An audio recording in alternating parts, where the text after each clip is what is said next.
Lecture जो है आपका वो है नंबर सिस्टम।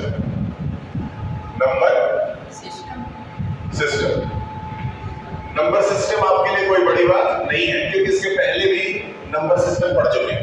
बेसिक नंबर से शुरू करते हैं। सबसे पहले हम लोग जब लिखना शुरू करते हैं तो क्या आता है भैया? Whole number. मेरे ख्याल से ये पढ़ाना कोई एहसान की बात तो है नहीं, क्योंकि नंबर होल नंबर जो है वो कहां से स्टार्ट होते हैं? नॉर्मल है, ठीक। उसके बाद आगे बढ़ते हैं। होल नंबर के बाद आपका आ जाता है नेचुरल। ये बस इसीलिए थोड़ा सा बता रहे हैं ताकि वार्म अप वगैरह हो जाए, फिर मेन लेक्चर पे आ जाएंगे। ये 1 2 से आपका स्टार्ट होगा, 3 डॉट डॉट डॉट इंफिनिटी तक जाएगा। कहां तक? इंफिनिटी तक, याद रहे, इंफिनिटी तक जाएगा। उसके बाद आते हैं इंटीजर्स। क्या आपने इंटीजर्स का नाम सुन रखा है? क्या इंटीजर आपके लिए कोई अनसुनी बात है? इंटीजर में कहां से कहां तक आएगा? बीच में 0, इधर आपका आ जाता है 1 2 3 डॉट डॉट डॉट से लेकर के पॉजिटिव के इंफिनिटी तक। याद रखिए, इधर पॉजिटिव इंफिनिटी होता है और इस साइड नेगेटिव का इंफिनिटी होता है। यानी इधर आ जाएगा आपका -1 -2 डॉट डॉट डॉट से लेकर के नेगेटिव के इंफिनिटी तक। ये सब क्या है? इंटीजर्स है। इंटीजर्स वो नंबर होते हैं जिनको नंबर लाइन के ऊपर इजीली दिखाया जा सकता है। इंटीजर्स को क्या कर सकते हैं आप? नंबर लाइन पे रिप्रेजेंट किया जा सकता है। ठीक, आगे बढ़ते हैं। अब आता है रेशनल नंबर। कोई बता सकता है रेशनल नंबर क्या है? रेशनल नंबर वो सारे नंबर हैं जिनको आप p/q के फॉर्म में लिख सकते हैं, जहां पे q की वैल्यू 0 नहीं होनी चाहिए। क्या इंटरेक्ट करना है पढ़ते समय? टीचर जो है वो आपके लिए दोस्त है पढ़ते समय। याद रखिए p/q है जिसमें q की वैल्यू क्या चाहिए? ये एक इसमें का दूसरा कपड़ा अरेंज कर लो। ठीक, तो रेशनल नंबर में क्या आ जाएंगे? p/q वाले नंबर्स जिनमें q कभी भी 0 नहीं होना चाहिए। यानी कि अगर 4/0 लिखा हुआ है, 4/0 लिखा हुआ है तो ये रेशनल नंबर नहीं। याद रखिए, अगर नीचे 0 लगा है तो रेशनल नंबर नहीं है, लेकिन अगर 0/4 लिखा हुआ है तो वो रेशनल नंबर है। ये ध्यान में रहे, अगर 0/4 लिखा हुआ है तो रेशनल नंबर है। ऊपर वाला नंबर 0 हो सकता है, लेकिन नीचे वाला नंबर 0 नहीं होना चाहिए। समझ में आ रहा है? जहां नहीं समझ में आए वो आप पूछ सकते हैं। आपका सवाल लॉजिकल होना चाहिए। ठीक, अब इसके बाद आते हैं इर्रेशनल। किसमें? इर्रेशनल।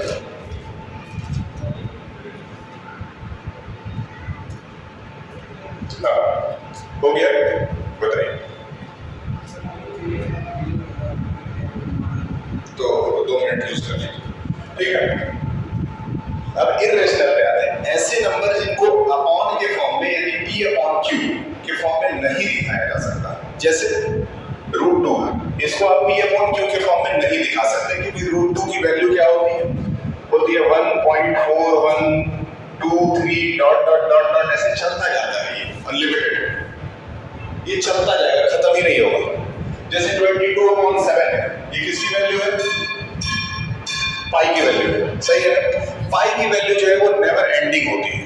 मतलब इसको आप लिखते जाइए लिखते जाइए लिखते जाइए, आपको 50 डेसिमल प्लेसेस तक जा सकते हैं। डिवाइड करते करते करते करते डेसिमल के बाद 50 नंबर आ सकता है। तो आप एक मिनट रखिए मुझे, ठीक है? डेसिमल के बाद आपको 50 नंबर तक इसको खींचा जा सकता है, ये खत्म ही नहीं होगा। ऐसे नंबर्स जो है वो क्या कहलाएंगे? इर्रेशनल नंबर्स कहलाएंगे। बेसिक है, कोई बड़ी बात?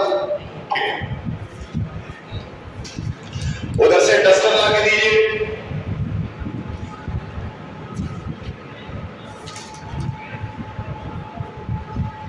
एक क्लास में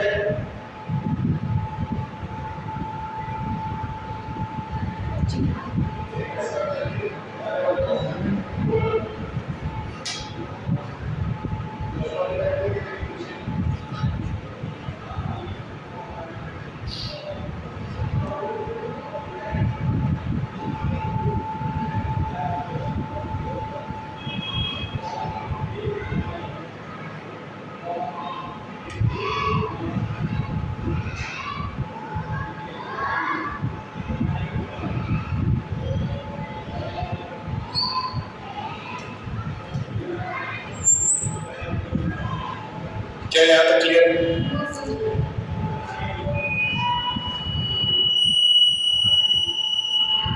ठीक, बताएं क्या √3 की वैल्यू किसी को पता है? क्या √3 की वैल्यू किसी को पता है? क्लास 8 में स्क्वायर एंड स्क्वायर रूट वाले चैप्टर में रूट की वैल्यू आपको निकालने सिखाई गई है। √3 की वैल्यू कैसे कैलकुलेट करेंगे, √4 की वैल्यू, √4 की वैल्यू तो सीधे 2 हो जाती है, इसको तो कुछ कैलकुलेट करना है नहीं, लेकिन √3 की वैल्यू आपको निकालना सिखाया गया। क्या किसी को याद है? तो बताइए कैसे काम चलेगा नेक्स्ट में? ठीक है, डस्टर वाले दिन मैंने रूट्स वाली वैल्यू कैसे क्रैक की जाती है उसको बताते समय तो वाइट वाला को बड़ा जल्दी भिजवा दिया।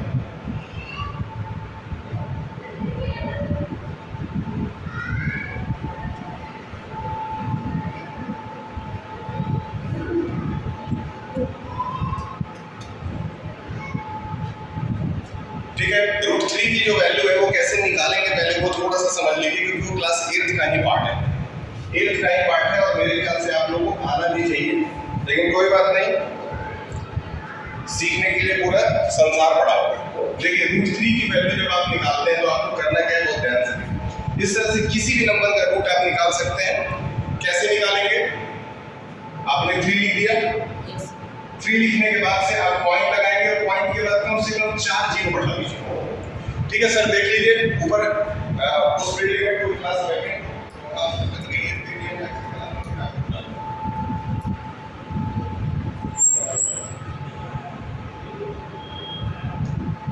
क्लियर है? अब सपोज ये हमारा √3 की वैल्यू निकालने के लिए 3 लिखे और पॉइंट लिख करके कम से कम 4 जीरो बढ़ा देंगे। कोई भी नंबर हो उसके आगे कम से कम कितना जीरो बढ़ा देंगे? 4 जीरो बढ़ाने के बाद पीछे से दो नंबर का पेयर बनाएंगे। पीछे से कितने नंबर का पेयर?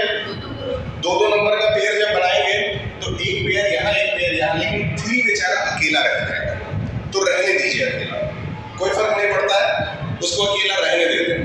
अब हम क्या करेंगे क्या कि √3 को 1 से लेकर के कम से कम 20 तक के सारे नंबर का स्क्वायर याद होना चाहिए। तो आपको याद भी होगा 1 का स्क्वायर 1, 2 का स्क्वायर 3 का 9, 4 का 4 का कौन स्क्वायर 4 का 5 का 6 का 7 का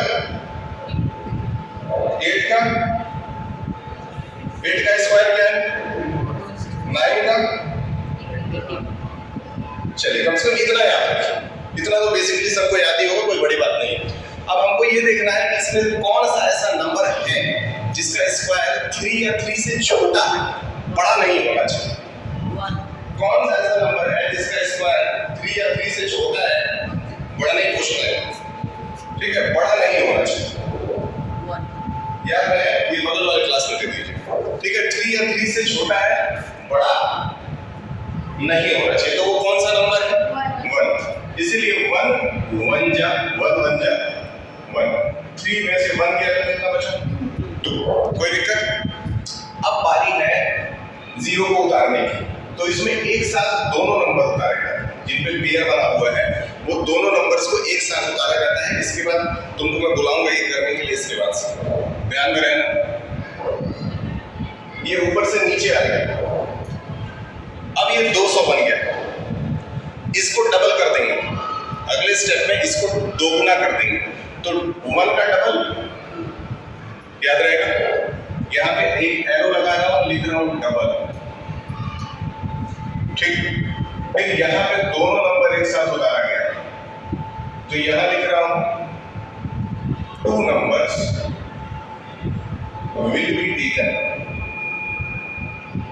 याद रहे एक साथ दोनों नंबरों को उतारा जाएगा, कोई दिक्कत?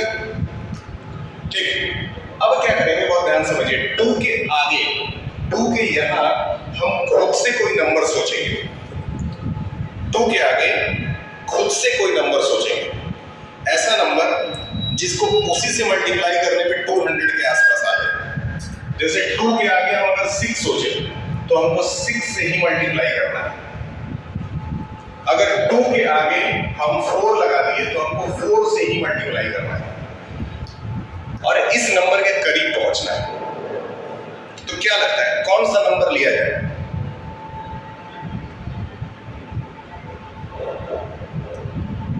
बताएं 6 6 जा 36 कैरी 3 6 2 जा 12 12 3 15 156 तक पहुंच रहा है।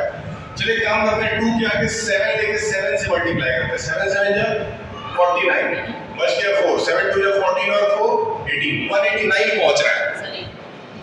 सही लग रहा है 189 अगर पहुंच रहा है तो ठीक है, अगर 8 ले लेंगे तो ज्यादा हो जाएगा, तो इसीलिए 189 सही है। तो कितनी बार में गया,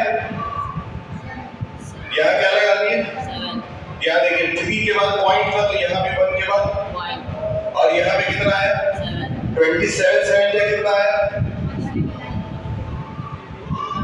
200 में से 189 किया तो ऊपर से 2 नंबर क्लियर, ठीक।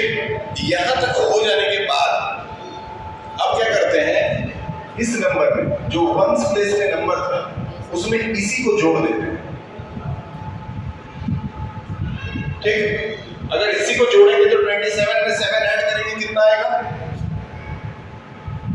सही है कि गलत है, सही है। अब हमको क्या करना है, फिर वही काम करना है। 34 के आगे कोई ऐसा नंबर लगाना है, 34 के आगे कोई ऐसा नंबर लगाना है कि हम बना दे उसको कितना 1100। क्या लगता है क्या लगाना चाहिए,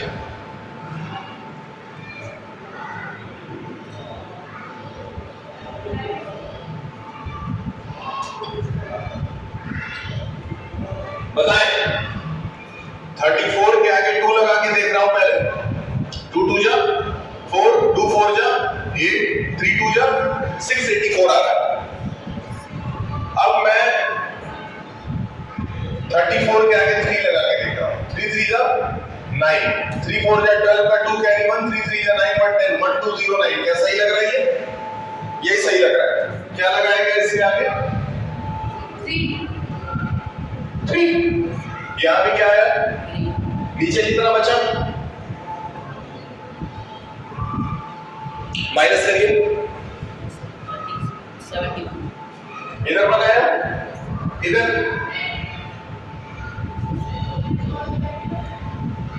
यहां कितना बचा 1,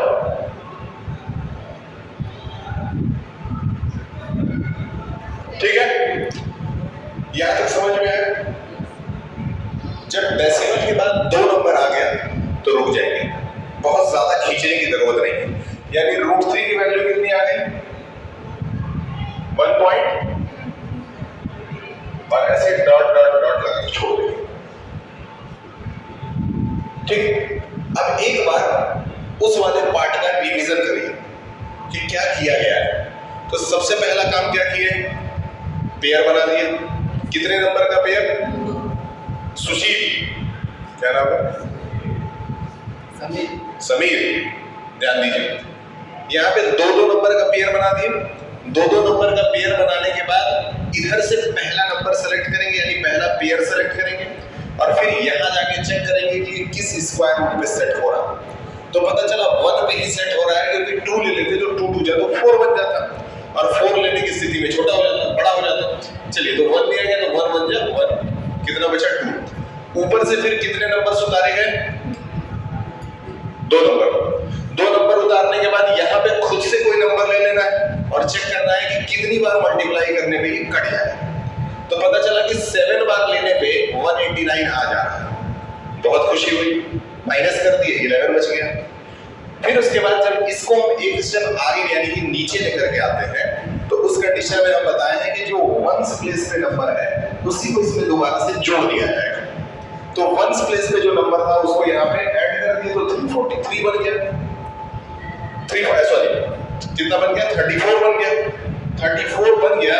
अब उसके आगे हमको फिर से एक नंबर लेना था, तो हम मल्टीप्लाई कर करके चेक किए तो पता चला कि 3 लेना ज्यादा सही होगा, तो 3 ले लिए। और 3 ले लेने के बाद से हम लोगों ने क्या किया, एक स्टेप आगे गए और 3 से मल्टीप्लाई किए तो इतना है। नीचे हमारा रिमाइंडर कितना बच गया 71। अब हम बोले हैं कि डेसिमल के बाद अगर 2 नंबर मिल गया तो खुश हो जाने की जरूरत है, क्योंकि ये करते जाके कभी खत्म नहीं होगा, बहुत लंबा चलेगा और इतना टाइम हमारे पास will not be having that much time in the examination. So only 2 places after decimal will be taken. तो डेसिमल के बाद कितने नंबर ले लिए? और यहाँ पे हमारा ये सवाल रुक जाता है। ये क्लास 8th में 3rd चैप्टर में था, स्क्वायर एंड स्क्वायर रूट में। हो सकता है कि भूल गया हो। ये चीज जो है ना वो मैं क्लास 11 तक के बच्चों को कभी कभी पढ़ाता हूँ, क्योंकि वो भूल जाते हैं। भूलना कोई गलत बात नहीं है, लेकिन अब अगर भूल गए तो फिर दिक्कत हो जाएगा। अब आपके पास रिकॉर्डेड भी है, तो आप इसको घर पे भी देख सकते हैं, कहीं दूसरे जगहों से भी सीख सकते हैं। लेकिन जब एक ही टीचर स्कूल में भी पढ़ाता है और वही टीचर आप ऑनलाइन भी देखते हैं, तो आपको ज्यादा कनेक्ट होता है, ज्यादा समझ में आता है, क्योंकि चेहरा नहीं बदलता है और पढ़ाने का तरीका भी नहीं बदलता है। इसलिए ये पूरा लेक्चर आपको क्लास में आपको घर पे बैठे बैठे आपके बिस्तर पे पीछे तकिया लगा दीजिए, बढ़िया टेक ले लीजिए और इसको देखिए, कोई दिक्कत नहीं, कोई फालतू कंटेंट देखने की जरूरत नहीं। मैथ और साइंस ये पूरा का पूरा सिलेबस मेरे पढ़ाए हुए में आपको घर पे बैठे बैठे मिल जाएगा। तो अब रूट में कोई दिक्कत किसी बच्चे को नहीं आनी चाहिए। मेरे ख्याल से मान के चले अब नहीं आएगा, तो घर पे एटलीस्ट इस तरह के 4-5 क्वेश्चन जरूर ट्राई करिए। ठीक, जैसे आप रूट 7 की वैल्यू, रूट 11 की वैल्यू, रूट 13 की वैल्यू, रूट 17 की वैल्यू और रूट 23 की वैल्यू, ये 5 वैल्यूज घर पे जरूर ट्राई करिए।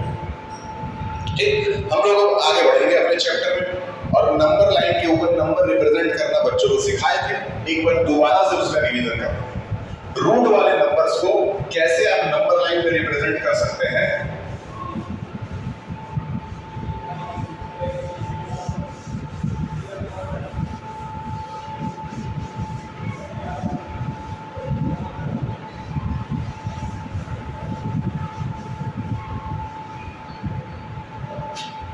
ठीक है, चलिए अब हम लोग क्या करेंगे, इसी रूट 2 को नंबर लाइन पे दिखाना सीखेंगे। ये हमारे लिए थोड़ा सा टफ काम होगा।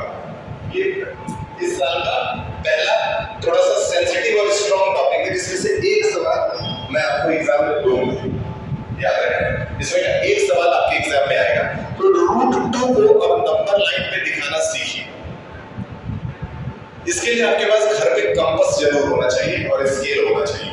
कल से आप लेकर के आइएगा, फिलहाल सीखिए।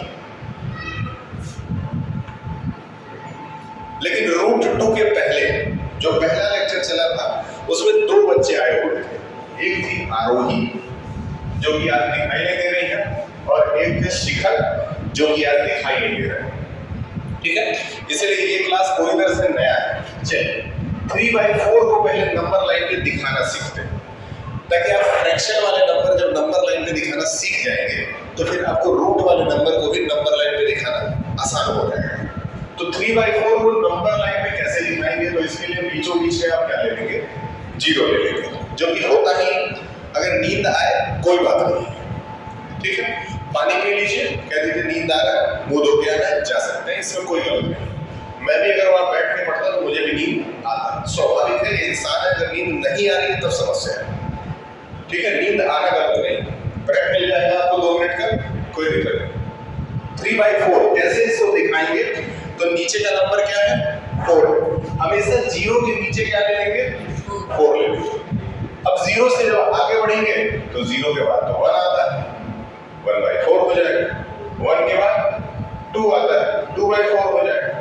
फिर आपका 3/4 हो जाएगा और उसके बाद 4/।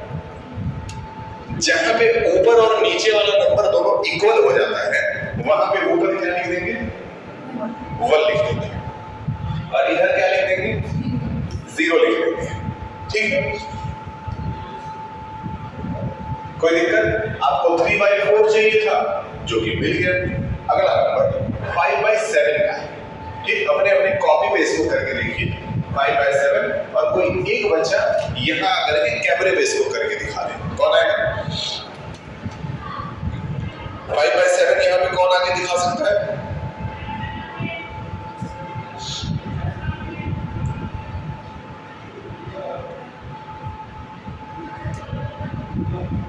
कितना मिनट हो गया, 15 मिनट के ऊपर चल रहा होगा।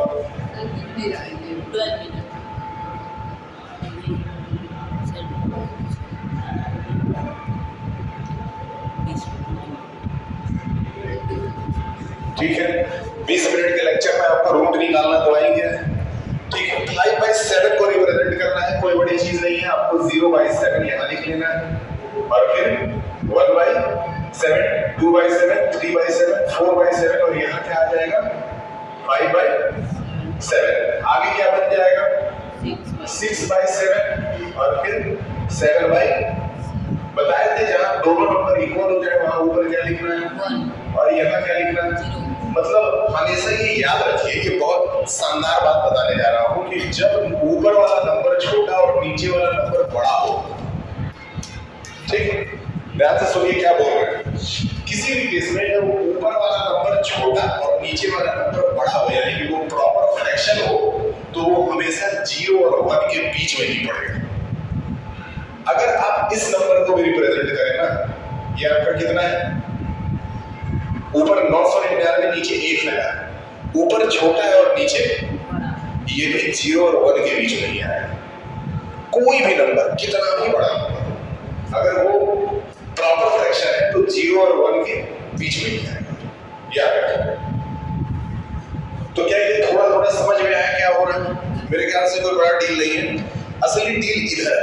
तो असली डील में आते हैं √2 हम लोग दिखाना सीखेंगे, फिर √3 सीखेंगे, √4 सीखेंगे, √5 सीखेंगे। √2 सीख जाएंगे तो √3 पे भी चल जाएंगे। चलिए, आपको क्या करना है, 0 जैसे रिप्रेजेंट करते थे वैसे ही रिप्रेजेंट करके नॉर्मली छोड़ देना है। अब क्या करना है, √2 दिखाने के लिए इधर से 1 यूनिट का डिस्टेंस सेलेक्ट करना है। 1 यूनिट बोल रहा हूं, 1 सेंटीमीटर नहीं बोल रहा हूं, याद रखिए। 1 यूनिट का मतलब कुछ भी हो सकता है। हो गया काम? थैंक यू, आराम से।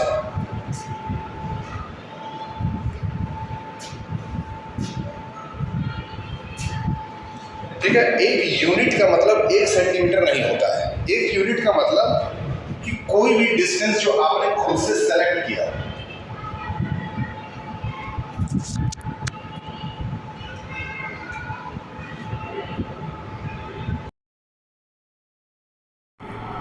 ठीक, कोई भी ऐसा डिस्टेंस जिसको आपने खुद से सेलेक्ट किया। तो हम मान लेते हैं कि हम 1 यूनिट मान के चल रहे हैं, किसको, इतने डिस्टेंस को। ठीक, इसको 1 यूनिट माने हैं, इसलिए यहां पे हम लोग 1 लिख दिए। ठीक, अब इसी की तरह हम लोग क्या करेंगे, जितना ये डिस्टेंस लिया गया है उतना ही इधर भी डिस्टेंस लेंगे, यानी कि जितना ये डिस्टेंस था ठीक उतना ही लाइन इधर भी खींचेंगे। ये दोनों बराबर होना चाहिए। तो इधर भी हम क्या लिख दिए, 1 यूनिट। ठीक, अब हमको क्लास 8th में ही पाइथागोरस का थ्योरम पढ़ाया गया होगा। वो थ्योरम ये कहता है कि हाइपोटेनस का square is equal to perpendicular का स्क्वायर प्लस बेस का स्क्वायर होता है। सही है? अगर परपेंडिकुलर 1 है तो 1 का स्क्वायर इधर होगा और इधर भी 1 का स्क्वायर होगा, तो ये 2 आ जाएगा, क्योंकि 1 का स्क्वायर भी 1 ही होता है। तो 1 का स्क्वायर जुड़ गया, 2 आ गया। और इस साइड आपका क्या था, h का स्क्वायर था। अब यहां से अगर स्क्वायर हटाया गया तो इसके ऊपर क्या बनेगा, रूट बनेगा। इतना एक क्लास 8th के बच्चे को पता होना चाहिए। इसमें कुछ भी ऐसा बहुत बड़ा चीज नहीं पढ़ाया जा रहा है जो आपको ना आए। ठीक, अब देखिए, अब हम लोगों ने क्या किया, इन दोनों को ज्वाइन कर दिया।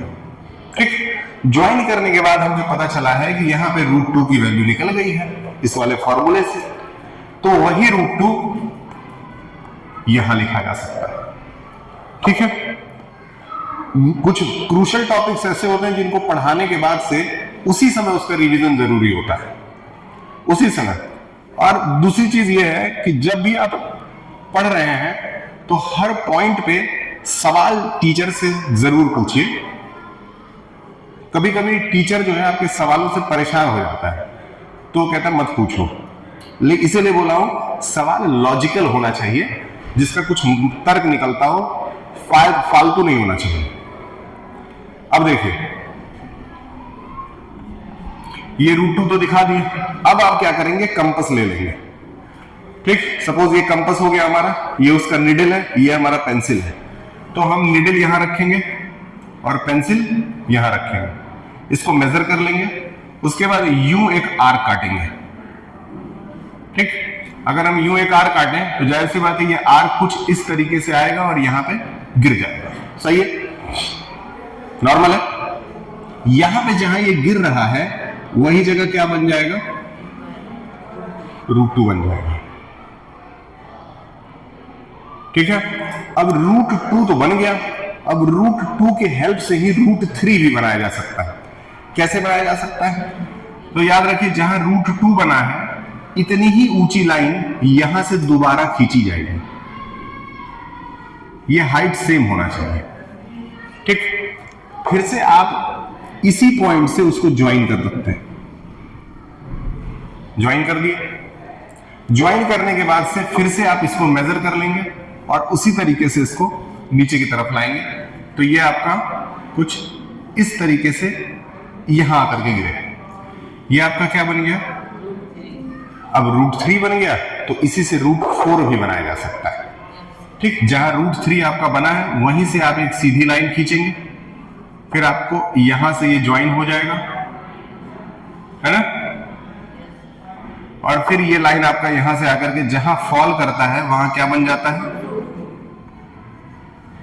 मेरे ख्याल से √4 बन गया, तो √5, √6, √7, √8 इसी तरीके से आगे आप बनाते जा सकते हैं। ठीक, बताइए एक बार फिर से इसका रिवीजन कर लेते हैं ताकि दोबारा से समझ में आ जाए। दोबारा से रिकैप करते हैं। तो पहले एक सीधी लाइन खींची गई, फिर एक डैश लगाया गया, डैश लगाने के बाद 1 यूनिट का डिस्टेंस यहां नापा गया। कितना नापा गया, 1 यूनिट का डिस्टेंस नापा गया और यहां पे 1 लिख दिया गया।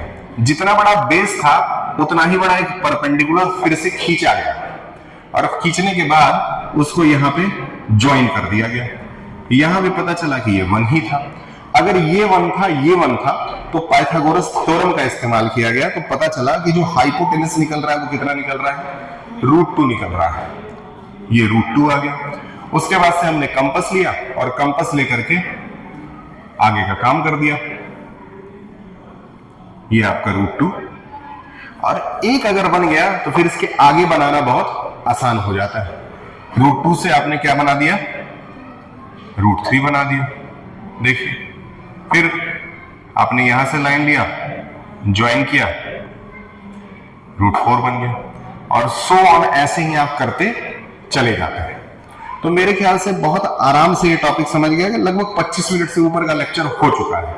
लास्ट के 5 मिनट्स बचे हैं। लास्ट के 5 मिनट में नहीं बचा है, 2 मिनट बचा है। 2 मिनट इनके लिए बचा है ना, आपके लिए तो आधा घंटा बचा है।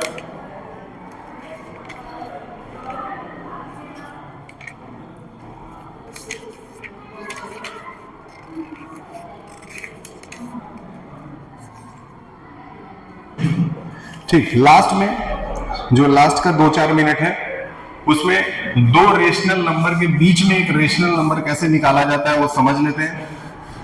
तो पहला लेक्चर आपका यहां खत्म हो जाएगा, क्योंकि पहला चैप्टर हम शुरू किए हैं, तो दूसरा चैप्टर जो है वो आपको दूसरे वाले सर पढ़ाएंगे। मतलब एक चैप्टर जो हम सेलेक्ट कर लिए, हम शुरू कर दिए, वो हम ही खत्म करेंगे, वो दूसरा टीचर नहीं पढ़ाएगा। उसी तरह से अगर मैं 1 पढ़ा रहा हूं तो वो 2 पढ़ाएंगे। तो इस तरह से आपका ज्यादा से ज्यादा 15 दिन के अंदर यूनिट टेस्ट 1 का पोर्शन खत्म हो जाएगा, फिर आप रिवीजन पे लग जाएंगे। चलिए, 4/9 एंड 6/10 मान लेते हैं ये 2 नंबर्स हैं। इन दोनों नंबरों के बीच में हमको 5 नंबर खोजने हैं। ठीक है, उस दिन ये लेक्चर पढ़ा करके अपलोड भी किया गया होगा, आपको मिल जाएगा। एक बार दोबारा से रिवीजन करा देते हैं, जिनको आता है तो अच्छी बात है। सबसे पहले क्या करते हैं हम लोग, डिनोमिनेटर को सेम बनाते हैं। तो डिनोमिनेटर को अगर सेम बनाते हैं तो पहले हम क्या करेंगे, एलसीएम ऑफ, यहां पे लिख दो क्वेश्चन, फाइंड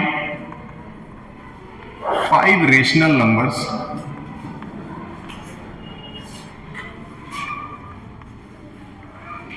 बिटवीन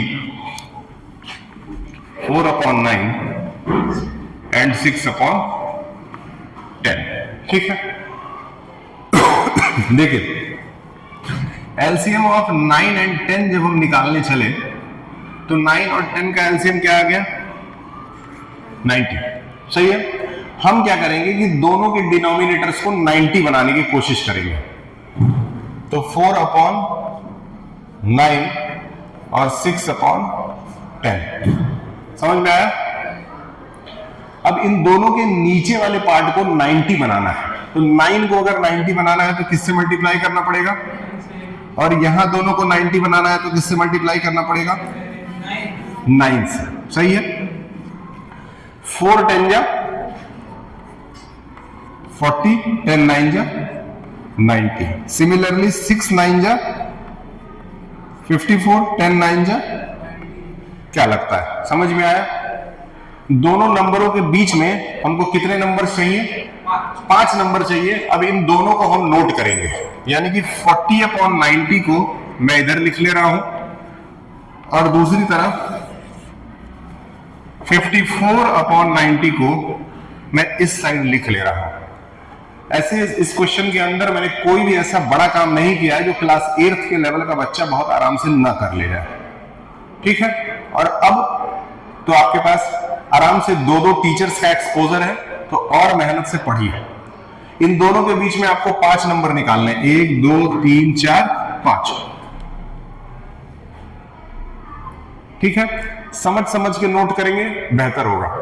नीचे क्या आ गया, 90 90 90 90 90। सही है?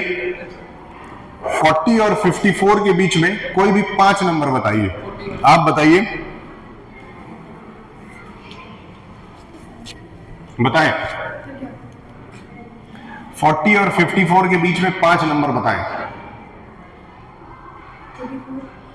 44, ठीक। 49, 53, 50,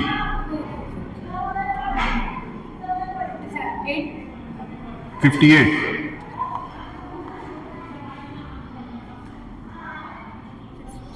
60, 63। देखिए, नंबर आपको 40 और 54 के बीच में बताना था, तो उसमें 58 और 63 नहीं आएगा। बैठिए, ठीक। 53 आपने यहां तक ले ही लिया था, कोई भी नंबर ले लीजिए, 40, 41 ले लीजिए या 42 ले लीजिए, ये भी चलेगा। समझ में आया? इस तरीके से ये कभी कभी क्या होता है कि सवाल पूछा गया, ठीक है, मैं पूरी तरह से पढ़ाई से कनेक्टेड नहीं थी, जिस वजह से अचानक से मुझे जब बोला गया तो आती हुई चीज में मुझे याद नहीं आ रही है। तो अपना वाईफाई कनेक्शन पढ़ाई के साथ और स्ट्रॉन्ग करिए। चलिए, कोई बात नहीं, बताइए। सही है? याद रहेगा ये? तो इसमें जो भी पढ़ाया गया है घर पे बैठ करके आराम से एक बार रिवाइज कर लीजिएगा, शाम तक आपको ये मिल जाएगा। ठीक। और फिर पहला चैप्टर हम देखेंगे, तो फिर सेकंड चैप्टर से आप टीचर भी अगर आते हैं तो उनसे बता दीजिएगा कि पहला चैप्टर सर पढ़ा रहे हैं, दूसरे चैप्टर से आप शुरू कर दीजिए। एक तरफ उनका चलता रहेगा, एक तरफ ये चलता रहेगा। ठीक, ठीक है, इसको रोक दीजिए।